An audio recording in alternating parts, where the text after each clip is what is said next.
Hello and welcome to TTV News with some latest events in the province. Ladies and gentlemen, continuing the series of activities of the ASEAN's Foreign Minister, on July 25th, the 57th ASEAN's Foreign Minister meeting took place at the National Convention Center in Vientiane. Authorized by Foreign Minister Bùi Thanh Sơn, Deputy Foreign Minister Đỗ Hồng Việt, heads of the ASEAN Seniors Official Meeting of Vietnam, led the Vietnamese delegation to attend the conference. Speaking at the meeting, Deputy Minister Đỗ Hồng Việt appreciated the leading role of the Lao chairman, supporting the team and the focuses and priorities of ASEAN in 2024. The Deputy Minister emphasized that self-reliance is of special importance in today's context at all levels, from the community to the nation and the region. ASEAN's self-reliance lies in its ability to maintain solidarity, centrality, and strategic autonomy, as well as its ability to respond to all movements in the region and the world.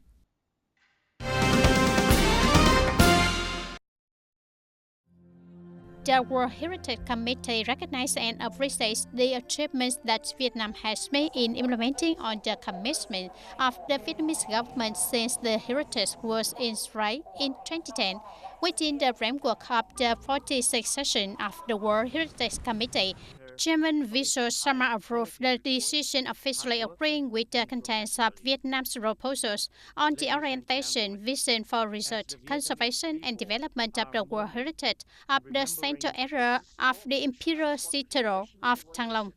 This dossier was approved to open up Imperial Citadel of Thăng Long, moving towards restoring the space and Kính Thiên Palace. Chairman of the Vietnam National Commission for UNESCO, Deputy Minister of Foreign Affairs Ha Kim Ngọc affirmed the special significance of the dossier, priority of all priorities, emphasized that the members of the World Heritage Committee appreciated Vietnam's spirit of openness, seriousness, and responsibility in cooperating and accompanying the World Heritage Center to realize the nation's aspirations on the basis of ensuring compliance with the provisions of the World Heritage Convention, complying with Vietnam's commitments, and further promoting the outstanding global value of the heritage.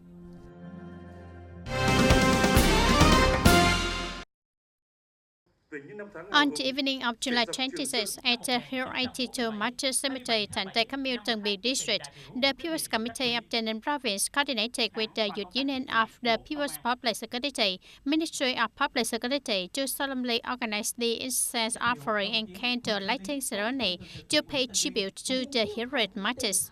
Attending the event, there were Mr. Nguyễn Thành Tâm, member of the Party Central Committee, Secretary of the Provincial Party Committee, Chairman of the People's Council of the Ninh Province, Ms. Nguyễn Phạm Duy Trang, Secretary of the Central Secretary Committee of the Youth Union, Chairwoman of the Central Council of the Young Pioneers Organization, Senior Lieutenant Colonel Đông Đức Vũ, member of the Central Standing Committee of the Youth Union, head of the Youth Union of the People's Public Security. On the side of the Ministry of Public Security, there was Major General Ngô Hoài Thu, Deputy Director of the Department of Party and Political Work.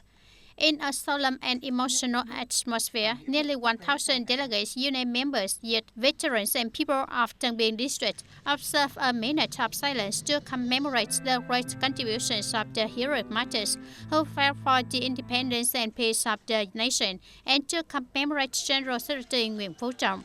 The delegates offered incense and lit candles to pay tribute to the heroic martyrs. At the program, representatives of the Provincial Youth Union Standing Committee received a symbolic plaque of 1.2 billion Vietnam Dong from the Central Youth Union and a symbolic plaque of 442,500,000 Vietnam Dong from the Vietnam Joint Stock Commercial Bank for Investment and Development to carry out youth projects and social security activities in the province. On this occasion, the Program Organizing Committee also presented meaningful gifts to families of veterans in difficult circumstances in the locality.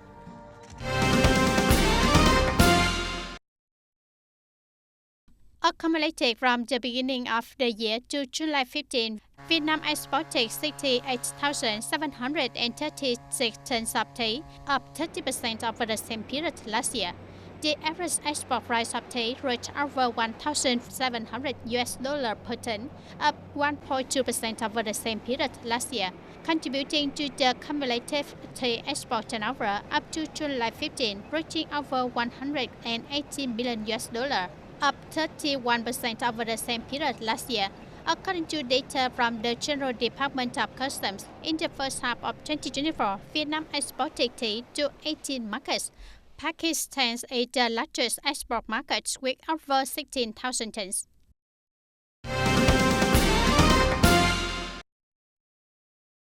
Interrupts decree replacing decree number 94 of the government's regulating mechanisms and referential policies for the National Innovation Center. The Ministry of Planning and Investment proposed to establish an investment fund to support national innovation. The fund operates under the motto of a limited liability company or joint stock company with the participation of tax capital contributions from the National Innovation Center and other enterprises, investment funds, organizations, and individuals. The management and use of the fund's capital will follow market principles, accept the possibility of risk, and ensure transparency. The Ministry of Planning and Investment approves the fund structure, including the type of enterprise, organizational structure, tax capital, capital contribution level of the National Innovation Center, mechanism for attracting and interesting investment capital, mechanism for funding innovation and startups, and the fund's risk acceptance rate in investment activities.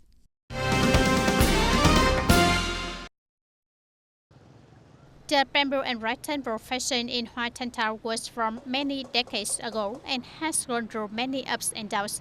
Currently, there are only a few establishments that maintain the profession by innovating themselves and increasing investment in machines and equipment, create many new designs, approach the market to find outputs for products. A typical example is Chitam Rattan and Bamboo Facility in Long Chi, Quarter Long Thanh Trung Quốc, founded by Ms. Hoàng Thị Vi Hoàng and her husband. In 2016, there were only 15 craftsmen working here. After operating and finding production and consumption partners, the number of workers increased to more than 30 people.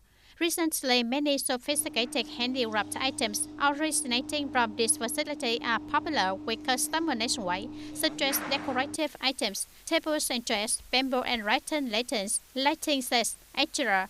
In restaurants, hotels, cafes, many orders are placed. Many new models made from water hyacinth materials, such as mini handbags, are also popular. When carrying out many orders, the facility has up to 80 workers, many of whom are local workers who have been working for many years and have a stable and high income.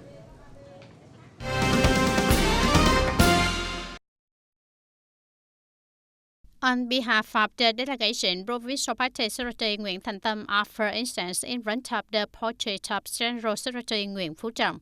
The delegation members observed a minute of silence to commemorate the General Secretary. In the condolence book of General Secretary Nguyễn Phú Trọng, Provincial Party Secretary Nguyễn Thành Tâm wrote, "The party committee, government and people of Tây Ninh province deeply mourn General Secretary Nguyễn Phú Trọng. His passing left boundless sorrow for the entire party, the army and the people of Vietnam. The party committee, government and people of Tây Ninh always remember the General Secretary's advice during his visit and work in Tây Ninh, as well as his leadership and direction.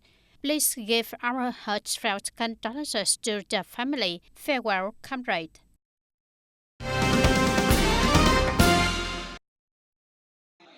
On the afternoons of July 24, the Vietnam Journalists Association, Sài Gòn Giải phóng newspaper, and Military Commercial Joint Stock Bank, coordinated with the People's Committees of Thành Phước Commune Gò Dầu District, donated 10 gifts to policy families in difficult circumstances in the locality.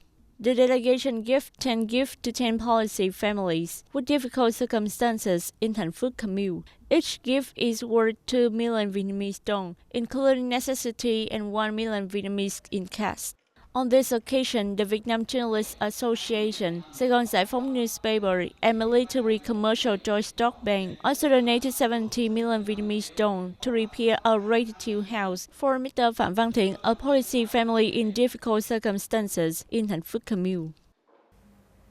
Ladies and gentlemen, during the Chinese construction and development, all classes of people in the province have made effort to carry out the works of gratitude to Heritage Matter and those with meritorious service. In particular, units and interests have received support and care for Heritage Vietnamese mothers. Tay Ninh province has more than 1,000 mothers who have been awarded and posthumously awarded the title of Heroic Vietnamese Mothers. Currently, there are 17 heroic Vietnamese mothers still alive. All mothers are received and cared for by companies and enterprises for life. In addition to the care on holiday centers, units visit and give gifts to mothers, regularly monitor and take care of mothers' health when they are sick. Heroic Vietnamese mother Nguyễn Thị Sở, 92 years old this year, in Hoa An Hamlet, Hoa Hội Commune, Châu Thành District, still remembers clearly the story of her recents who sacrificed their life on the battlefield against the U.S. and the southwestern border war. For her, the greatest joy is the sacrifice of her children who have contributed to bringing peace to the country. After several decades of liberation, our homeland has developed. The first is increased production. The second is that our children study and are educated. In terms of society, all our children can go to school. Heroic Vietnamese mother from TayNinhTV in Hoa Thành Commune, Châu Thành District, is 82 years old this year. Her husband and son died in the resistance war against the U.S. Her silent pain goes with the years. I'm very happy to see my country develop. Currently, the policies for heroic Vietnamese mothers are basically the same as the policies for people who have contributed to the revolution. However, in the 2020 amended ordinance of preferential treatments for people with meritorious services to the revolution, there is a special policy for heroic Vietnamese mothers, which increases the subsidy level by 3 times compared to the current level. Receiving lifelong care and support for heroic Vietnamese mothers is not only a responsibility, but also a meaningful act showing gratitude for the great contributions and silent sacrifice of mothers in the cause of liberation. That is also the human tradition of the nation for the generations. The viewers, custard apple is considered a specialty of Tây Ninh, runs a lot around by the mountain area, is a high-value agricultural product, accounting for more than 40% of the custard apple markets set in the country. Due to the temperate climate of the mountain area, suitable soils, custard apple tree can bear fruits on year-round.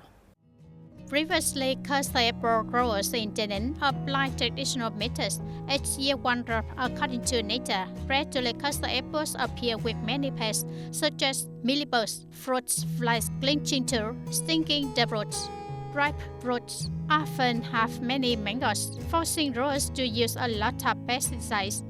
Up to now, most custard apple growers in Tay Ninh apply VGAP and organic farming methods, but some places still use many types of chemicals for its custard apple crop, especially for gardens that do not cover the fruits before harvest. Custard apples are covered with mealybugs. The skin is colored frost-white, or fruits flies are brown. Many pesticides are still used to spray. After plucking leaf off, about 4 to 5 days, spray the flower nutrients to stimulate the flowers. 5 days later, spray the flower nutrients again, stimulate it to flower. After about 1 month, spray the chemicals to set fruit. Today, custard apple growers have adapted to the new market, requiring good fruit quality, ensuring food safety, so they have applied clean farming processes. Mr. Trần Minh Quốc in Tân Hưng Commune, Tân Châu District, who has been growing custard apple in Ba Đen mountain area for more than 20 years, said that he has abandoned the old farming method and is implementing a new technique for caring for custard apples in a safe direction. In the past, cast labels were drawn without pinching off the leaf, without picking the root like now, without slating the roots, without covering the roots, just leaving it as it is. But now we follow the process. With the instruction of using organic method, limiting the spraying the pesticides from technical staff at the garden. To maintain the brand of TayNinhTV, the agricultural sector always cares and encourages growers to implement safe farming processes. We advise farmers to increase the application of lime and organic fertilizers. Farmers spray pesticides on root trees, keeping the quarantine period from the last spraying to the time of harvest must be at least 2 weeks. If they do not cover the roots, they must cover its 3 weeks before harvesting, which is very safe. Outcome certification is an important turning point, contributing to increasing the value of TayNinhTV in the domestic and foreign markets. This achievement will certainly change backward production practices, guiding custard growers to apply safe and sustainable measures so that by then custard will increasingly stand firm with their brand.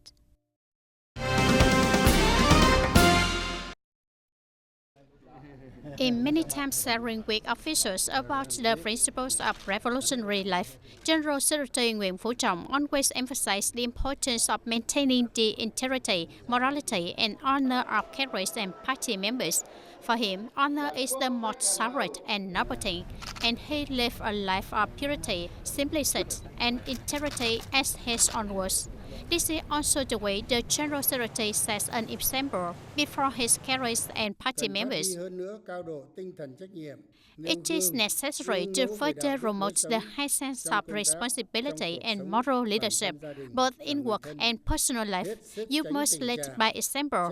Do not ask others to follow standards you yourself do not maintain. It is important to set the right example first. At work, wearing warm clothes, driving an own car, and a simple office were familiar to images of the General Secretary in the hearts of those who have worked closely with him. These details reflect his simple lifestyle, his style, and his exemplary practice of life, according to the teachings of President Ho Chi Minh.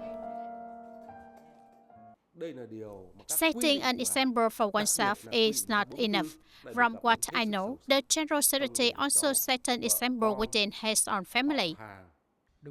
He set an example in all aspects, providing a model for others to reflect upon and follow. As a leader in the fight against corruption and negative practices, General Secretary Nguyễn Phú Trọng is also a role model in studying and following Ho Chi Minh's example, ethics, and style. That's all for today, TTV News. Thank you for being with us, and goodbye for now.